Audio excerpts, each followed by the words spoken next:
Good kitty. Oh, it's okay. Give me your foot. There you go. Hi. Purr. Yes, hi. Okay, sit.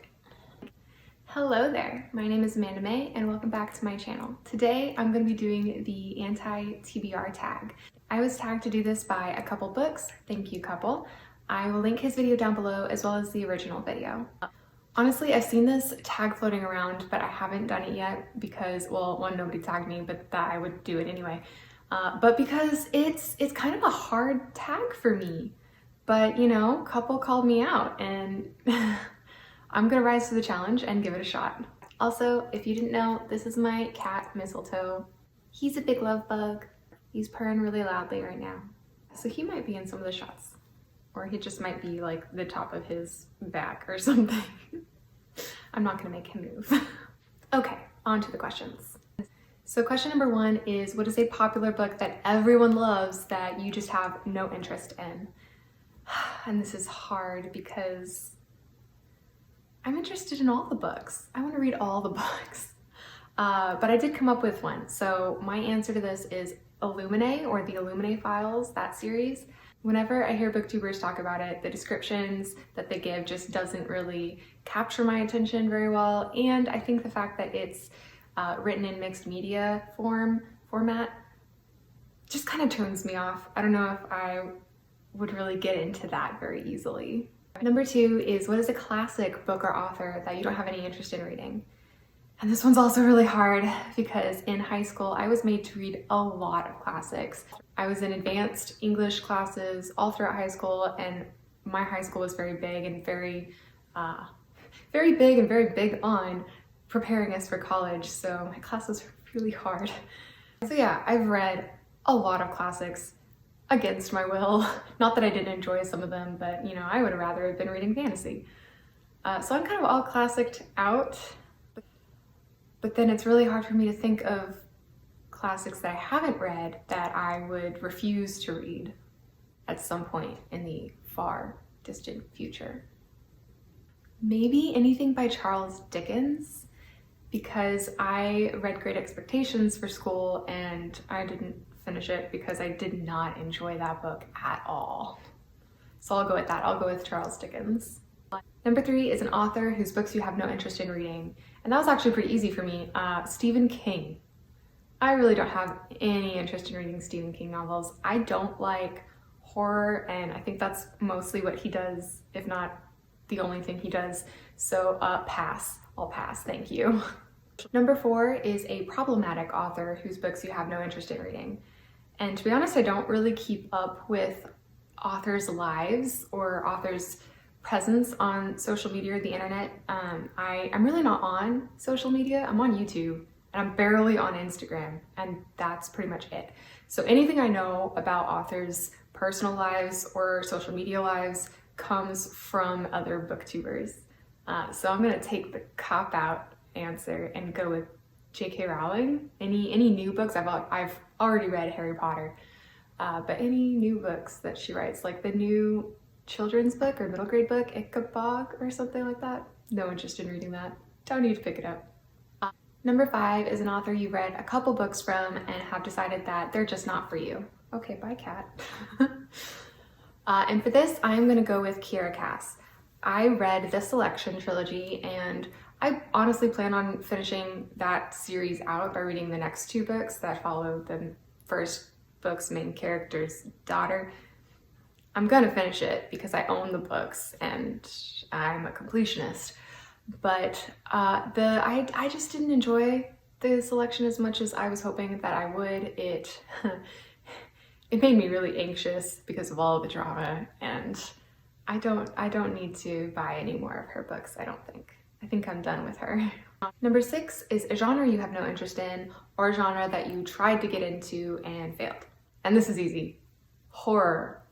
I have no interest in reading horror. I don't like being scared. I'm a wimp. So even slightly creepy books have the potential of giving me nightmares, which is no bueno. So yeah, I don't need to be reading any horror. I'm good. I could also list magical realism for something that I've tried to get into and I just couldn't. I've really only read a couple of books that would fall under the category of magical realism, so I'll probably give it more chances, but it's not looking so good right now. Magical realism might not be for me. Number 7 is a book that you bought but will never read. And apparently, the Mortal Instruments series. I bought it about a year ago and I still haven't read it and I don't know when I'm gonna read it. I'm interested in reading it. I wanna see if I would like it since its fan base is rather passionate about all of the books in that universe. But it just, the feeling passed, the moment passed. But someday, someday I'll probably read them. So never say never, but it's not looking good for that series. Also maybe The Hunger Games, because I have the first book, but I have no idea when or if I'm ever gonna read it. I think I would really like it. I love the movies, but I haven't read the books and I only own the first book. I don't know, someday. But legitimately, a book that I have bought that I might actually never read would probably be a number of my antique or leather bound books that they were literally cover buys. So I have, oh no, the air cut on. I'm gonna go fix that. Okay, I told the air to cut off, so hopefully if you hear background noise, it'll go away soon. I'm sorry. But as I was saying, so one of the books that was just a cover buy for the most part and that I'll probably never read is The Copper Beech. I don't even know who it's by.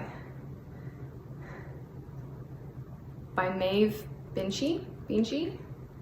But look how pretty it is. I had to have it. There's even like a little engraved heart and arrow in the tree. I had to have this. And it's just for decoration. It sits in our library, not in our library. It sits in our living room. I'm in the library, so. Here, there's a legitimate answer for you. Number 8 is a series that you have no interest in reading or a series that you started and have since DNF'd. And the first thing that came to mind was the Dresden Files. I have not read the Dresden Files. I do not own any of the books. I will probably never pick them up or buy them. So yeah, I have no interest.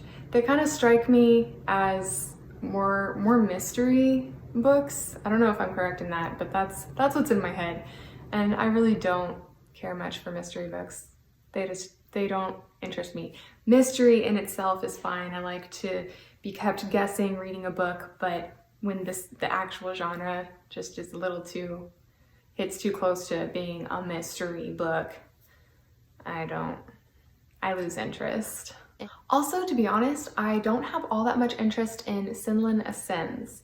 I did when I first heard about it, but since I first heard about it, those booktubers have read the book and given reviews on it, and it's just not something that I think I would enjoy as much as a long list of everything else that's on my TBR, because they say it's kind of a literary fantasy, and I don't know, like I would appreciate it probably, but I don't know if I would thoroughly enjoy my time reading it, at least not in comparison to some of the other things on my TBR. And number 9, probably the hardest one for me, was a new release that you have no interest in reading. I want to read all the books. But I settled on Lore by Alexandra Bracken. And every time a booktuber talks about it, I just lose interest. My eyes glaze over and I don't need to read that book. Maybe I'll be convinced otherwise in the future, but for now, I have no interest. And I like Alexandra Bracken. I've read some of her other books and enjoyed myself, but this one, I don't know if it's the Greek mythology aspect. My interest is low enough, and there are other things coming out and other things on my backlisted TBR that are gonna take precedent for the foreseeable future. And that's it, that's all the questions. The last thing to do, I suppose, is to tag somebody, but maybe someday I'll tag someone. Maybe someday I will tag somebody specific. But for now, I am going to tag everybody. Anybody who wants to do this tag, please feel free. You can use me as your source of tagging you. Totally cool with that. But it was really fun. This tag made me think really hard because none of the answers really came easily to me. And again, thank you couple for tagging me. It was fun. I'm glad that I took time to put some thought into my answers. And yeah, like I said, that's all I have for you today. So if you like this video, please give it a thumbs up. And if you would please subscribe, I'd really appreciate it. You can also hit that little bell icon to be alerted for when I post new videos. If you want to leave a comment, go ahead, feel free to answer any of these questions that you find the most interesting, or if you disagree, if I listed a book that you really think that I should read, you know, let me know. Tell me why. Maybe you can change my mind. Otherwise, I will see you in my next video. Bye.